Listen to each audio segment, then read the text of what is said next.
اس رات میں جہاں تمام لوگوں کی مغفرت کی جاتی ہے، ایک ایسا خطرناک گناہ ہے جو گناہ پورے معاشرے میں پھیل چکا اور اب لوگ اس کو گناہ بھی نہیں سمجھتے۔ معاف کیجئے گا، یہ عوام سے لے کر خواص تک اکثر لوگوں میں یہ گناہ پھیل چکا ہے۔ ہم فیشن کے نام پر اس گناہ کو ایسے کیے جا رہے ہیں گویا اس کی کوئی وعید ہی نہیں۔ اور رسول اللہ صلی اللہ علیہ وسلم نے فرمایا اس رات میں اس شخص کی مغفرت نہیں ہوگی جو اپنا پائجامہ، اپنی سلوار، اپنی پینٹ، اپنی لنگی یا کوئی بھی کپڑا ٹخنوں سے نیچے لٹکائے گا۔ یہ شریعت میں ناجائز اور حرام قرار دیا گیا، اس شخص کی مغفرت نہیں ہوگی۔ یہاں تک کہ رسول اللہ صلی اللہ علیہ وسلم کے فرمان کا خلاصہ ہے کہ اگر کوئی شخص اپنی سلوار ٹخنوں سے نیچے لٹکاتا ہے اس کا وہ حصہ جہنم کی آگ میں ڈالا جائے۔ ہم کیچڑ سے اپنے کپڑوں کو بچانے کے لیے تو اوپر اٹھا لیتے ہیں، لیکن جہنم کی آگ کا خوف نہیں، پینٹ نیچے لٹکی ہوئی ہے۔ اور معاف کیجئے، 2 جمعہ سے پہلے توبہ کے متعلق آپ حضرات کے سامنے باتیں پیش کی گئی تھی۔ توبہ اس کو کہتے ہیں کہ پچھلے گناہ پر افسوس اور ندامت ہو، آئندہ کبھی اس گناہ کے نہ کرنے کا پکا عزم اور ارادہ ہو، اس چیز کا نام توبہ ہے۔ میں اپنے نوجوان بھائیوں سے عاجزی کے ساتھ کہوں گا، خدا را برا نہ لگائیے، میرا کام اور ہم سب کی ذمہ داری اللہ اور اس کے رسول کی غلامی ہے۔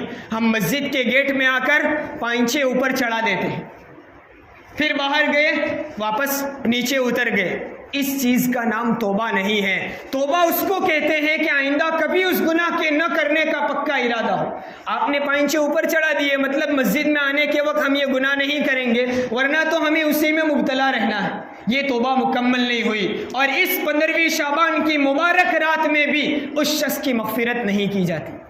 اس لیے اللہ کے واسطے ہاتھ جوڑ کر عاجزانہ درخواست ہے، اس گناہ کو ہم اپنے معاشرے سے مٹائیں۔ ہم اتنے غلام ہو گئے انگریزوں کے، ہم اتنے غلام ہو گئے ان فیشن پرستوں کے کہ جب انہوں نے پائجامے چڑھائے تو ہم نے گھٹنے بھی کھول دیے، اور جب انہوں نے پائنچے لٹکائے تو ہم نے ٹخنے بھی ڈھانک دیے۔